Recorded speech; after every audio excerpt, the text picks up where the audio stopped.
രാജ്യത്തുണ്ട്. അന്നു മുതൽ ഇന്നു വരെ റോം നമ്മുടെ പുറകെ നടന്നു പറയുന്നു, മക്കളെ നിങ്ങളുടെ പാരമ്പര്യങ്ങളിലേക്ക്. എന്താണ് ഈ പാരമ്പര്യം എന്ന് പറയുന്നത്? ഒരു വ്യക്തിഗത സഭയായി, സ്വയം ഭരണാധികാര സഭയായി നമ്മളെ ഉയർത്തിക്കൊണ്ടാണ് റോം ഇത് പറയുന്നത്. നിങ്ങൾ നിങ്ങളുടെ മാർത്തോമ നസ്രാണി പൈതൃകത്തിലേക്ക് പോകൂ. ഈ പൈതൃകം ഒന്ന് ചുമ്മാ അങ്ങ് പറഞ്ഞാൽ മതിയോ? ഒരു വ്യക്തിഗത സഭയ്ക്ക് 4 തൂണുകളാണുള്ളത്. 1 ആത്മീയത, അതിൻ്റെതായ ആത്മീയത. 2 അതിൻ്റെതായ ഒരു ദൈവശാസ്ത്രം. 3 അതിൻ്റെതായിട്ടുള്ള ആരാധനക്രമം. 4 അതിൻ്റെതായിട്ടുള്ള അച്ചടക്കം, അതായത് ഭൗതിക വസ്തുക്കളുടെ മേലുള്ള അധികാരം. ഇതിൽ ആത്മീയതയെക്കുറിച്ച് ആർക്കും ഒരു കുഴപ്പമില്ല. കാരണം ആത്മീയത വിറ്റ് കാശാക്കാൻ മിടുക്കന്മാരായ ആളുകളാണ് നമ്മുടെ കൂടെ ഇരിക്കുന്നത്. അതുകൊണ്ട് ആത്മീയതയെക്കുറിച്ച് ഒരു കുഴപ്പമില്ല കേട്ടോ. അതിൻ്റെ പുറത്ത് ഈ ദൈവശാസ്ത്രം അത് ഞങ്ങൾ ഒത്തിരി പഠിക്കുന്നുണ്ട്. അത് പഠിച്ചതിൻ്റെ ഗുണമാണ് നമ്മളിപ്പോൾ കണ്ടുകൊണ്ടിരിക്കുന്നത്. 3-മതുള്ളത് ആരാധനക്രമം. എന്തുകൊണ്ടാണ് ഈ ആരാധനക്രമത്തിൽ ഇവർക്ക് ഇത്ര വിഷമം?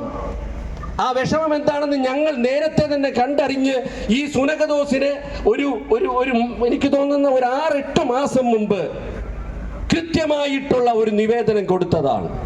ഈ സഭയുടെ പ്രശ്നം എന്താണ്? അടിസ്ഥാനപരമായ പ്രശ്നം സാമ്പത്തികമാണെന്ന് ഞങ്ങൾ അന്ന് പറഞ്ഞു. ഞങ്ങൾ പറഞ്ഞതുകൊണ്ട് ആരും കേൾക്കണ്ട. മാർപ്പാപ്പ ഈ ആരാധനക്രമ വിഷയവുമായിട്ട് ബന്ധപ്പെട്ട് 3 കത്തുകളാണ് നമുക്ക് അയച്ചിട്ടുള്ളത് നമ്മുടെ സഭയ്ക്ക്. ഒരു വിശേഷാൽ വീഡിയോ സന്ദേശം അദ്ദേഹം അയച്ചു. ആ വീഡിയോ സന്ദേശത്തിൽ അദ്ദേഹം പറയുന്നൊരു കാര്യമുണ്ട്. ഞാൻ നിങ്ങളുടെ സഭയുടെ പ്രശ്നങ്ങൾ പഠിച്ചു. പ്രശ്നങ്ങൾ പഠിച്ചതിനെ കുറിച്ച് ഒരാൾക്കൊരല്പ സംശയം ഉണ്ടായി. മാർപ്പാപ്പ ശരിയാവണ്ണം പഠിച്ചില്ല.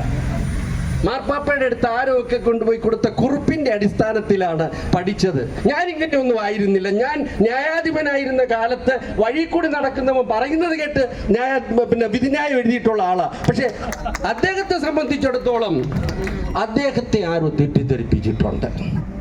അതുകൊണ്ട് ചാർട്ടർ ചെയ്ത വിമാനമായിട്ട് ഞാൻ പോകുമെന്നൊക്കെ വലിയ വീമ്പളക്കി പോവുകയും ചെയ്തു കേട്ടോ. പോയ കാര്യം പിന്നെ വന്ന് പറഞ്ഞിട്ടില്ല. ഒറ്റ പ്രാവശ്യം പോയതോടുകൂടി പുള്ളിയുടെ അബ്യൂസ് പോയി. ഇനി മേലിൽ കുർബാനയുടെ കാര്യം പുള്ളി പറയുകയില്ല. പിന്നെ പുള്ളിക്കാരത്തെ ചേർത്ത് പറയുന്നു, സഭയുടെ കുർബാന ഇപ്പൊ കണ്ടുകൊണ്ട് നടക്കുക, പഴയ ദോഷത്തിന് പുത്തം പ്രായച്ചിട്ട്. നല്ല കാര്യം. അങ്ങനെയെങ്കിലും ഒരാൾക്ക് സുബോധം ഉണ്ടായല്ലോ. അപ്പൊ ഞാൻ പറയും, അതൊക്കെ പുള്ളി സ്ഥിരം ചെയ്യുന്ന പരിപാടികളാണ്. അപ്പൊ ഞാൻ പറയുന്ന ആളുടെ ഗതി ഇതാണ്. അങ്ങനെ പറഞ്ഞു നടന്നു കുറെ നാള്. അപ്പോൾ മാർപ്പാപ്പ കൃത്യമായി അദ്ദേഹത്തിന്റെ വീഡിയോ സന്ദേശത്തിൽ പറഞ്ഞിരിക്കുന്നു, നിങ്ങളുടെ സഭയുടെ പ്രശ്നം ആത്മീയമല്ല, നിങ്ങളുടെ സഭയുടെ പ്രശ്നം ഭൗതികമാണ്. ഭൗതികമാണെന്നുള്ളത് തിരിച്ചറിയാൻ അധികമൊന്നും അകലെ നടക്കണ്ട. അതിനുള്ള ലക്ഷണങ്ങൾ കണ്ടു തുടങ്ങി. നമ്മുടെ കുഞ്ഞുമോൻ ചേട്ടൻ ഇവിടെ പറഞ്ഞു, അശുദ്ധമായ വിശുദ്ധ സ്ഥലത്ത് അശുദ്ധ ലക്ഷണം ഉണ്ടായിട്ടുണ്ടെന്ന് കണ്ടു. അങ്ങനല്ല ചേട്ടാ, ഞാൻ ആലോചിക്കുകയായിരുന്നു, വിശുദ്ധ സ്ഥലത്ത് അശുദ്ധി പ്രതിഷ്ഠിക്കപ്പെട്ടിരിക്കുകയാണ്. ലക്ഷണം കാണുന്ന കാര്യമൊക്കെ പോയി. കാരണം എന്നാന്നറിയാമോ? സുവിശേഷത്തിൽ പറയുന്നുണ്ട്, നിങ്ങൾക്ക് 2 യജമാനന്മാരെ ഒരുമിച്ച് സേവിക്കാൻ പറ്റില്ല. ഒന്നുകിൽ ദൈവം യഹോവ, അതല്ലെങ്കിൽ മാമോൻ. ഇവിടെ നമ്മുടെ ബലിവേദിയിൽ ഇപ്പൊ പ്രതിഷ്ഠിക്കപ്പെട്ടിരിക്കുന്നത് മാമോനാണ്. അതാണ് പ്രശ്നം. അടിസ്ഥാന പ്രശ്നം അവിടെയാണ്. അത് ഞാൻ നിങ്ങളോട് സൂചിപ്പിക്കാം.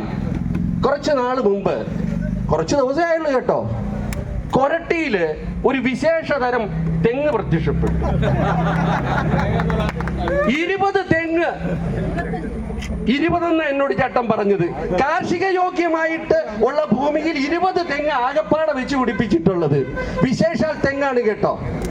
ഈ തെങ്ങ് മൊത്തം തിന്നു കൂട്ടുന്നത് 5200 കിലോ വളം. 5650 കിലോ വളം ലേലം ചെയ്യണം ഞാനിപ്പോ. ഇനി വേറൊരു കാര്യം കൂടിയുണ്ട്. ഈ സാധനം പ്രത്യേക ന്യൂട്രിയന്റ് വളമാണ്. സബ്സിഡി കഴിഞ്ഞിട്ട് ഇതിന്റെ വില 200 രൂപ.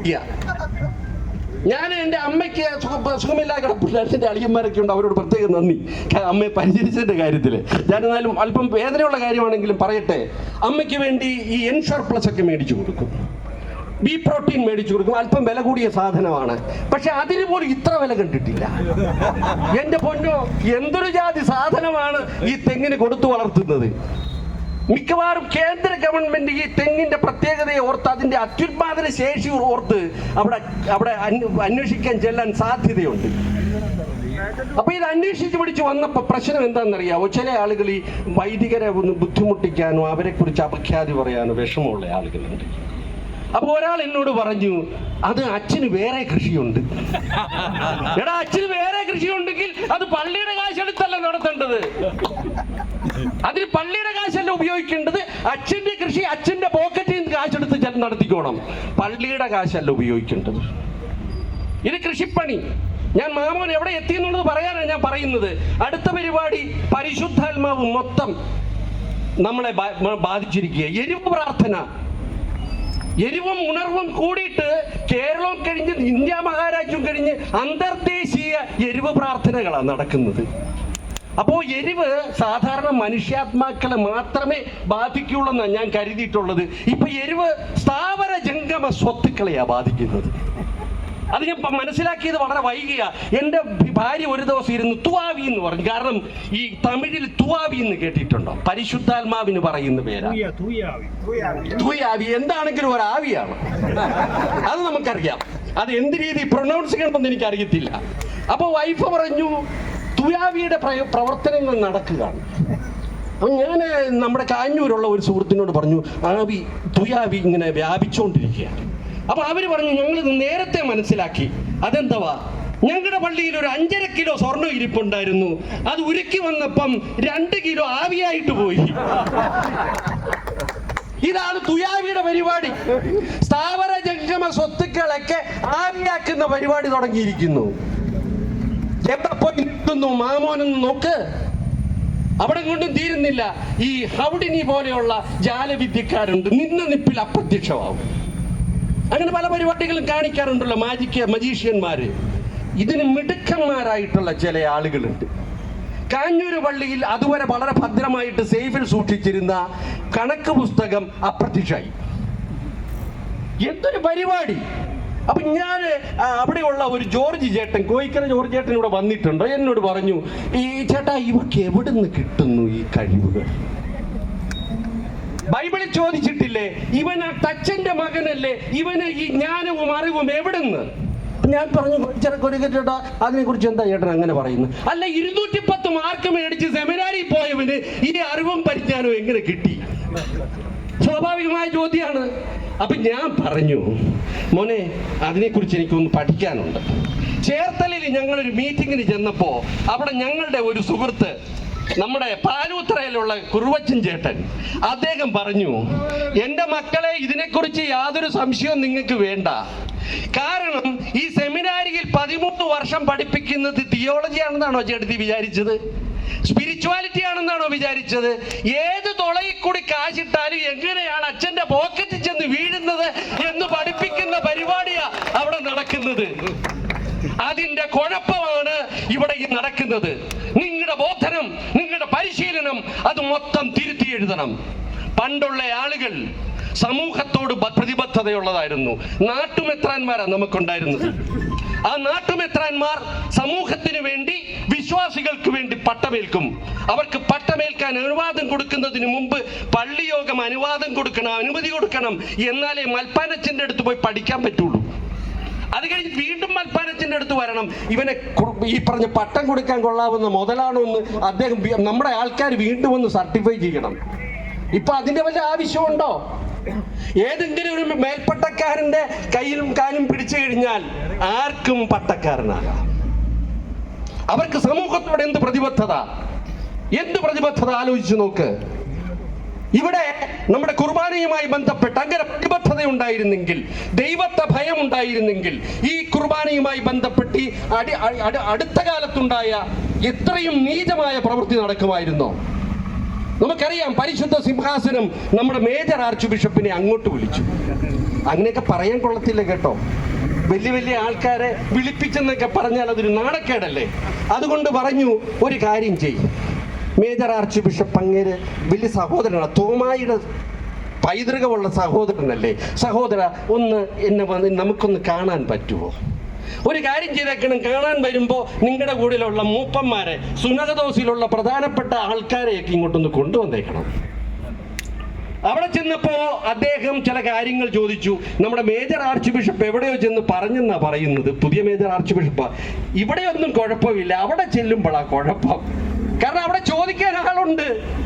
അങ്ങനെ ചില ചോദ്യങ്ങൾ ചോദിച്ചിട്ട് പറഞ്ഞു, ഒരു കാര്യം ചെയ്യും, നിങ്ങള് പൗരസ്ത്യ തിരുസംഘത്തിലും സ്റ്റേറ്റ് സെക്രട്ടറിയുടെ അടുത്തും പിന്നെ നമ്മുടെ പേപ്പൽ ഡെലിഗേറ്റും ഒക്കെ ആയിട്ട് ഒരു ഉന്നതാധികാര സമിതി യോഗം ചേർന്ന് എന്ത് ചെയ്യണമെന്ന് തീരുമാനിക്കും.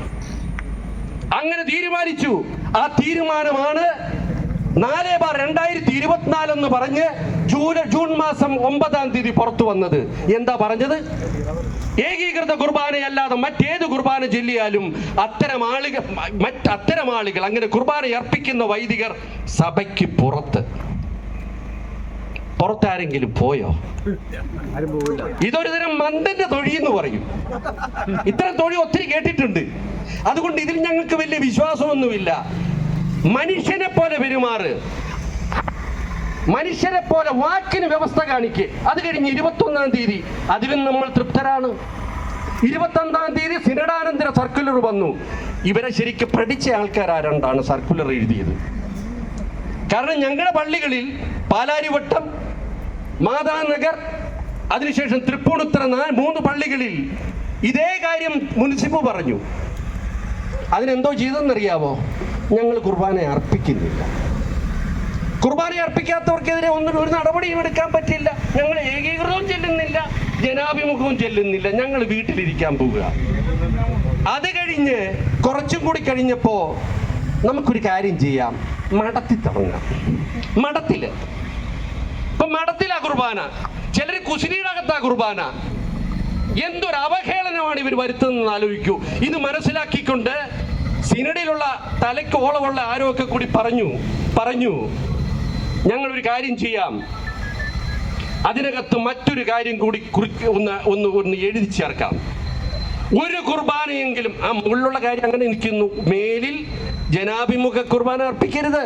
അതിൻ്റെ കൂടെ ഒരു കുർബാനയെങ്കിലും നിങ്ങൾ ഏകീകൃതം ചൊല്ലിയിരിക്കണം ഞായറാഴ്ചകളിലും കടമുള്ള തിരുനാളുകളിലും. അപ്പൊ ചിലർക്ക് വാലിന് തീ പിടിച്ചു. ചില ഈ ഗുളികൻ എന്ന് പറഞ്ഞ സാധനം ഉണ്ടല്ലോ, ഇടയ്ക്കിടയ്ക്ക് വരും. ഈ ജ്യോത്സ്യന്മാർ പറയുന്നത് ഇത് വന്ന വലിയ കുഴപ്പമാണെന്ന്. അതങ്ങ് വടക്കുന്ന് വന്നൊരു ഗുളികൻ. പിന്നെ രാഹുവും കേതുവും അങ്ങനെ 3-4 ഒരുമിച്ചിരുന്നു. അതിന്റെ ഫലമായിട്ട് ഒരു തട്ടിപ്പ് സമവായം ഉണ്ടാക്കി. ആ സമവായത്തിന്റെ അനുഭവമാണ് നമ്മളിപ്പോൾ കണ്ടുകൊണ്ടിരിക്കുന്നത്. രാത്രി 8 മണിക്കാണ് ഏകീകൃത കുർബാന. ചില സ്ഥലങ്ങളിൽ ഏകീകൃത കുർബാന കിട്ടാതെ വലഞ്ഞ് അത് അർപ്പിക്കാൻ വേണ്ടി ചെല്ലുന്നവരെ ആ പള്ളികളിൽ നിന്ന് ആട്ടിയോടിക്കുന്നു. തിരുസഭയുടെ പള്ളികളിൽ നടക്കുന്ന കാര്യമാണ് കുർബാന നിഷേധിച്ചുകൊണ്ട് പള്ളികളിൽ നിന്ന് വിശ്വാസികളെ ആട്ടിയോടിക്കുന്ന വൈദികരും അവർക്ക് കുടപിടിക്കുന്ന മേൽപ്പട്ടക്കാരും. എത്ര അപഹാസ്യമാണെന്ന് നിങ്ങളൊന്ന് പറ. ഇവർ ഈ സഭയെ ഏത് നിലത്തിലാണ് കൊണ്ട് എത്തിച്ചിരിക്കുന്നത്? ഇതിന് പല കാരണങ്ങളുണ്ട്. ഇവർക്ക് ദൈവികമായ പല പദ്ധതികളും ഉണ്ട്. ഞാൻ അതിലേക്ക് അധികം കടക്കുന്നില്ല, ഒറ്റ കാര്യം മാത്രം പറയാം. ഡൽഹിയില് പാർട്ട്ണർഷിപ്പ് ഫേം നടത്തി വൈദികരാണ്. അതിൻ്റെ കൂടെ ഒരു സ്ലീപ്പിംഗ് പാർട്ട്ണറും ഉണ്ട്. നമ്മളൊക്കെ നമ്മുടെ ഈ കച്ചവടത്തിൽ സാധാരണ സംഭവിക്കുന്നത് ലാഭമുണ്ടെങ്കിൽ അത് വീതിച്ച് എടുത്തുകൊണ്ട് പോകും. ഇവിടെ അതല്ല. ഇവിടെ ലാഭമുണ്ടായത് മുഴുവൻ നറുക്കിട്ടൊരുത്തിനെ ഏൽപ്പിച്ചു. അവിടെ ഇരിക്കുന്നവർക്ക് പലർക്കും മനസ്സിലാവുന്ന കാര്യമാണ്, നറുക്കിട്ട് ഏൽപ്പിച്ചു. അപ്പൊ ഞാൻ ചോദിച്ചത് എന്താ പുതിയ പരിപാടി? സുവിശേഷത്തിൽ പറഞ്ഞിട്ടില്ലേ, കേട്ടിട്ടില്ലേ? അവന്റെ വസ്ത്രങ്ങൾ അവർ വിഭജിച്ചെടുത്തു, അവന്റെ മേലങ്കിക്കായി ചിട്ടിയിട്ടു. അങ്ങനെ ചിട്ടിയിട്ട് ചില ഉൽപ്പന്നങ്ങൾ ഇങ്ങനെ ചില ആളുകളുടെ കയ്യിൽ ചേൽപ്പിച്ച ആളുകളും അവർക്ക് കുടപിടിച്ച ആളുകളും ഇവിടെ അകത്തിരിപ്പുണ്ട്. ഞങ്ങൾക്കറിയാം. ഓടരുതമ്മാവ, ആളറിയാം. ഇനി അധികം പറയിപ്പിക്കാനാണെങ്കിൽ ആ വഴിക്ക് പോകാൻ ഞങ്ങൾ മടിക്കില്ല. അതുകൊണ്ട് നിർത്തേണ്ടടുത്ത് നിർത്തുക. നമ്മൾ കുമാരനാശാന്റെ ഒരു വരി എല്ലാവരും കേട്ടിട്ടുള്ളതാണ്. മാറ്റുവിൻ ചട്ടങ്ങളെ സ്വയം, അല്ലെങ്കിൽ മാറ്റും അവ നിങ്ങളെ താൻ എന്ന് പറഞ്ഞിട്ടുണ്ട്. അത് മാറ്റേണ്ടി വരും. കാരണം ഇവരെ ഉള്ളിൽ നിന്ന് ശുദ്ധീകരിക്കാൻ പറ്റാത്തത് കൊണ്ട് വിവരമുള്ള ചില ന്യായാധിപന്മാർ കുറെ നാളുകൾക്ക് മുമ്പ് എഴുതി വെച്ചു, ഈ സഭയെ ബൈബിൾ അധിഷ്ഠിതമായി ഉദ്ധരിക്കണമെങ്കിൽ, അഴിച്ചു പണിയണമെങ്കിൽ അതിനൊരു വഴിയുണ്ട്. അതിന് ചർച്ച് ആക്ട് ഒന്നും പറ്റിയാ പറഞ്ഞത്. ഞാൻ അതിനോട് പൂർണ്ണമായും യോജിക്കുന്നില്ല. പക്ഷേ അതിന്റെ ചില നല്ല അംശങ്ങളെ ക്രോഡീകരിച്ചുകൊണ്ട് ഈ സഭയെ ശുദ്ധമാക്കാൻ നിങ്ങൾ തന്നെ മുൻകൈ എടുക്കണം. അങ്ങനെ മുൻകൈ എടുത്തില്ലെങ്കിൽ ചുവരെഴുത്തുകൾ മനസ്സിലാക്കുക, നിങ്ങൾ അപകടത്തിലേക്കാണ് പോകുന്നത്. അത്രമാത്രം ചീഞ്ഞളിഞ്ഞ ഒരു സമ്പ്രദായം. ഇവിടെ മേജർ ആർച്ച് ബിഷപ്പ് പാലഞ്ചേരി പിതാവ് നമ്മുടെ പാലായിലെ ആർക്കി എപ്പിസ്കോപ്പൽ അസംബ്ലിയിൽ ചെന്ന് പ്രസംഗിച്ചു. എവിടെയാണ് അദ്ദേഹത്തിന് പിഴവ് സംഭവിച്ചത്? ആ പിഴവുകൾ നികത്തുന്നതിനുള്ള അദ്ദേഹത്തിന്റെ പരിശ്രമത്തിനിടയിൽ അദ്ദേഹത്തിനെതിരെ വ്യാജരേഖ ചമച്ച കുറെ പാതകന്മാര്, നരാധമന്മാരകത്തിരിപ്പുണ്ട്. അവർക്ക് അല്പമെങ്കിലും ആർജവമുണ്ടെങ്കിൽ അവരെ സംബന്ധിച്ചുള്ള ആരോപണങ്ങൾ, അതിന്റെ രേഖകൾ നമ്മുടെ കൈവശമുണ്ട്. ഒന്ന്. രണ്ടാമത്തെ ഒരു കാര്യം ഞാൻ പറയട്ടെ. നമ്മൾ ജനാധിപത്യത്തിൽ വിശ്വസിക്കുന്നുണ്ടെങ്കിൽ ആ ജനാധിപത്യത്തിൽ ഭൂരിപക്ഷ അഭിപ്രായത്തിന്റെ അടിസ്ഥാനത്തിൽ പുറത്തു വരുന്ന ഒരു തീരുമാനം, അതിന് വിയോജനക്കുറിപ്പ് ഇറക്കുകയാണോ വേണ്ടത്? അത് ആ സ്ഥാപനത്തിന്റെ കൂട്ടായ്മയെ കുറിച്ചുള്ള വെല്ലുവിളിയിലെ വിവരമില്ലായ്മയല്ലേ? ഇവിടെ 49 മെത്രാന്മാരുടെ കൂടെ നിന്നുകൊണ്ട് ഏകീകൃത കുർബാന മൊത്തം നടപ്പാക്കണമെന്ന് പറഞ്ഞിട്ട് പുറത്തു വന്ന് അതിനെ ഒറ്റിയ, അതിനെതിരെ ഇവിടെ വിയോജനക്കുറിപ്പ് എഴുതിയ കുറച്ച് വൈദികർ, കുറെ മേൽപ്പട്ടക്കാരുണ്ട്. അവര് പറയുന്ന അവരുടെ വിയോജനത്തിൽ എന്തെങ്കിലും അവർക്ക് ആത്മാർത്ഥതയുണ്ടെങ്കിൽ അവർ ഈ കൂട്ടായ്മയിൽ നിന്ന് പുറത്തു കിടക്കണം. അവിടെ തൂങ്ങിക്കിടക്കുകയല്ല വേണ്ടത്. അപ്പൊ നിങ്ങൾക്ക് ഈ സിനഡിന്റെ എല്ലാ സുഖശീതളിമയും നിങ്ങൾക്ക് വേണം. അതേസമയം ഭൗതികമായ എല്ലാ ആർത്തികളും അത് നിങ്ങൾക്ക് കൊണ്ടു നടക്കണം. ഇത് അധികം കാലം നടക്കില്ല. അതുകൊണ്ട് ഇത്തരം കാര്യങ്ങളാണ് ഇന്ന് ശക്തിയുക്തം നമ്മുടെ പ്രമേയത്തിൽ നമ്മൾ എഴുതി ചേർത്തിട്ടുള്ളത്. ആ പ്രമേയം പിന്നീട് വരുന്ന ആളുകൾ കുറച്ചുകൂടി വിശദമായിട്ട് പറയും. എന്നെ ഇത്രയും നേരം കേട്ടിരുന്ന നിങ്ങളെ എല്ലാവരെയും പ്രത്യേകമായി നന്ദി രേഖപ്പെടുത്തിക്കൊണ്ട് വാക്കുകൾ അവസാനിപ്പിക്കുന്നു. നന്ദി, നമസ്കാരം.